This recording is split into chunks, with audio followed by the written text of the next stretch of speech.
నేను weight loss video post చేసిన తర్వాత దాంట్లో ఒక కామెంట్ పెట్టున్నారు, థైరాయిడ్ ఉన్న వాళ్ళు ఎలా బరువు తగ్గుతారు అని.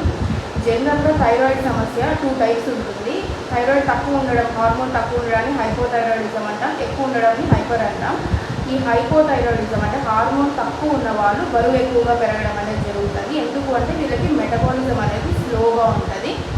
సో థైరాయిడ్ ఉన్న వాళ్ళు అంటే థైరాయిడ్ హార్మోన్ తక్కువగా ఉన్న వాళ్ళు మనం బయట నుంచి థైరాక్సిన్ హార్మోన్ అనేది ఇస్తాము.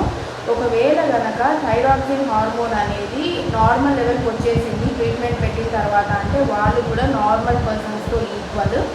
నేను ఇంకా వచ్చేసి హైపోథైరాయిడ్ ఉన్న వాళ్ళు ఏమి ఫుడ్స్ తీసుకోకూడదు అనేది చెప్తాను. అవి ఒకటి అవాయిడ్ చేసుకొని మిగతా మీల్ ప్లాన్ యాజ్ యూజువల్గా కంటిన్యూ చేసుకోవచ్చు.